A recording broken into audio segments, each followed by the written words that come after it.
Bonjour, bienvenue dans cette vidéo sur l'accumulateur au plomb. Je suis Yvan Bouchat, professeur de physique-chimie. Cette vidéo utilise un PowerPoint créé par Monsieur Dullerin. L'accumulateur au plomb, c'est celui qu'on trouve dans la plupart des automobiles et qu'on appelle communément la batterie de la voiture. Deux électrodes en plomb sont dans une solution d'acide sulfurique. L'une des électrodes est recouverte d'oxyde de plomb, PbO2. Une batterie dispose de deux connecteurs qui permettent de relier les électrodes à un circuit électrique. Le fonctionnement de la batterie met en jeu deux couples redox, le couple PbO2-Pb2+, et le couple Pb2+-Pb. Cet accumulateur peut fonctionner de deux façons, soit comme une pile, soit comme un électrolyseur. Dans une pile, il s'agit d'une transformation spontanée, dans le cas d'un électrolyseur, d'une transformation forcée. Dans le premier cas, fonctionnement en pile, l'accumulateur est considéré comme un générateur. Dans le cas de l'électrolyseur, il est considéré comme un récepteur. Dans le cas de la pile, il s'agira d'une décharge de l'accumulateur, c'est-à-dire qu'il va perdre de l'énergie. Dans le cas de fonctionnement en électrolyseur, il s'agit de la charge de la batterie, de charge de l'accumulateur au plomb. Commençons par l'étude de la décharge. L'accumulateur va donc se comporter comme une pile, c'est-à-dire qu'il va être capable de fournir du courant. Il est alors installé dans la voiture et est relié aux bornes du circuit électrique de l'automobile, donc symbolisé ici par un résistor et un ampèremètre, mais il peut s'agir du démarreur, des lampes et de tout le système électrique de l'automobile. Alors, si l'ampèremètre est bien placé, il va mesurer une intensité positive qui va nous permettre de déterminer le sens du courant qui sort de l'accumulateur, donc l'accumulateur étant cette partie-là, ce qui va constituer la pile de notre circuit. L'intensité du courant va donc dans ce sens-ci, ce qui nous permet de définir les polarités des bornes. La borne plus, celle par laquelle le courant sort, et la borne moins, là où le courant retourne. En fait, dans un circuit électrique, le courant, c'est une circulation des électrons. Et vous n'êtes pas sans savoir que les électrons circulent dans le sens inverse du courant.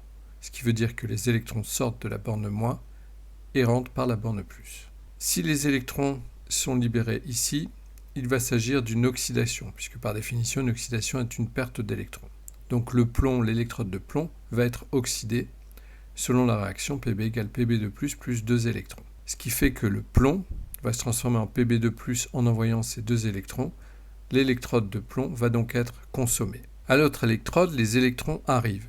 Comme il s'agit d'un gain d'électrons, il s'agit donc d'une réduction. Donc c'est l'oxyde de plomb qui va être oxydé. La réaction est la suivante, PbO2 plus 4H+, plus 2 électrons égale Pb2+, plus 2H2O. On voit donc que l'oxyde de plomb, en récupérant les deux électrons, se transforme en Pb2+. L'oxyde de plomb est donc consommé. On peut ainsi définir la nature des électrodes. L'électrode où se déroule la réduction est la cathode, l'électrode où se déroule l'oxydation est l'anode. Vous ne devez pas utiliser les signes plus et moins pour définir la nature des électrodes, mais uniquement la nature de la réaction. En effet, la définition est la suivante, l'anode c'est l'électrode à laquelle se produit l'oxydation, la cathode est l'électrode à laquelle se produit la réduction. Faisons le bilan de cette décharge de l'accumulateur au plomb. L'équation est celle donc du fonctionnement spontané, où vous avez Pb égale Pb2+, plus 2 électrons à l'anode, à la cathode PbO2 plus 4H+, plus 2 électrons égale Pb2+, plus 2H2O, borne moins, borne plus, qui fait qu'on a une équation globale qui est la suivante, obtenue en additionnant les deux. Vous voyez que dans l'équation globale, les électrons ne doivent plus apparaître. En fait, les électrons cédés par le plomb sont récupérés par PbO2, donc ils n'apparaissent pas dans l'équation globale. On voit que la décharge de l'accumulateur va consommer les solides, c'est-à-dire PbO2 et Pb, et va fournir des ions. Ça consomme aussi les ions H+, c'est-à-dire que l'acidité va diminuer, le pH va donc augmenter. Étudions maintenant la charge de l'accumulateur au plomb. Quand la batterie, c'est-à-dire quand l'accumulateur ou la batterie est déchargée, il faut la recharger. Soit c'est l'alternateur de l'automobile qui s'en occupe, soit si votre batterie est trop déchargée, vous pouvez la recharger avec un chargeur de batterie. On dit qu'il se produit une électrolyse et il faut utiliser pour cela un générateur pour charger l'accumulateur. Le but de cette électrolyse, c'est de refaire circuler les électrons dans l'autre sens. On va voir ça tout de suite. On va relier l'accumulateur à un générateur. La borne plus du générateur est reliée à l'électrode d'oxyde de plomb. Vous voyez qu'on la relie. Donc de toute façon, cette électrode sur l'accumulateur est marquée comme étant positive. Donc on relie le plus sur le plus. C'est à savoir si jamais vous devez recharger la batterie de votre voiture. Si vous amenez un générateur pour recharger cette batterie, il faut que le plus soit relié au plus de la batterie ou de l'accumulateur. C'est le générateur qui va imposer le sens du courant. dans ce sens-ci. On sait que les électrons vont circuler dans l'autre sens, ce qui va nous permettre de découvrir les réactions qui vont se produire. Ici, les électrons arrivent, ils sont donc consommés, c'est donc une réduction, un gain d'électrons. On obtient ici donc une réduction. Pb de plus des électrons égale Pb. Vous voyez qu'on observe la réaction inverse de l'ordre de la décharge. Pb de plus va réagir avec les deux électrons pour reformer du plomb, et donc vous allez avoir du plomb solide qui va se reformer sur l'électrode. De l'autre côté, les électrons sont libérés par oxydation des ions plomb 2. Donc la réaction est la suivante, ce sont les ions plomb 2 qui vont libérer des électrons et reformer du PbO2. Donc Pb de plus libère deux électrons, forme du PbO2, et donc c'est l'oxyde de plomb qui va se redéposer sur l'électrode. À nouveau, il s'agit de la réaction inverse de la réaction qui se passait lors de la décharge, et donc d'une oxydation alors qu'avant il y avait réduction. Donc cela permet de trouver la nature des électrodes. On va retrouver la cathode là où il y a la réduction et l'anode là où il y a l'oxydation. Et vous voyez que cette fois-ci il y a inversion. Les deux électrodes ont changé de nature puisque dans un cas il s'agissait d'une charge, dans l'autre cas d'une décharge. Et donc si on fait le bilan de cette charge, cette fois-ci c'est un fonctionnement forcé puisqu'on a forcé le passage des électrons grâce à un générateur et ils sont passés dans le sens opposé au sens spontané. Donc on a observé l'oxydation à l'anode, la réduction à la cathode.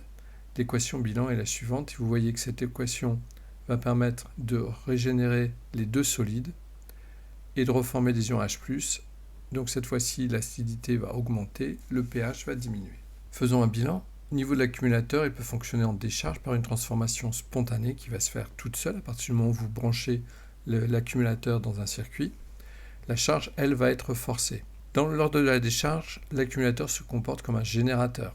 C'est lui qui fournit le courant. Lors de la charge, c'est un récepteur. Il est donc relié à un générateur qui va lui imposer le sens du courant. L'électrode de plomb, lors de la décharge, constitue l'anode, c'est-à-dire le moins de la pile.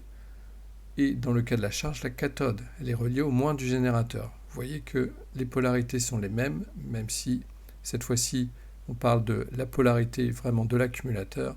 Et là, on parle de la polarité du générateur sur lequel est branché l'accumulateur. L'électrode de PbO2 joue le rôle dans un cas de cathode, c'est le plus de la pile. Et dans l'autre cas d'anode, elle est reliée au pôle plus du générateur. Alors, il n'y a pas que des accumulateurs au plomb, il existe de nombreux autres types d'accumulateurs, notamment ceux que vous allez pouvoir trouver dans les téléphones. On parle souvent de piles rechargeables, même si une pile rechargeable est en fait un accumulateur. Et donc les batteries sont constituées souvent de plusieurs accumulateurs associés soit en série, soit en parallèle. Le principe de ce que nous venons de voir est applicable à tous les autres types d'accumulateurs. Cette vidéo est maintenant terminée, j'espère qu'elle vous aura été utile. Bonne révision!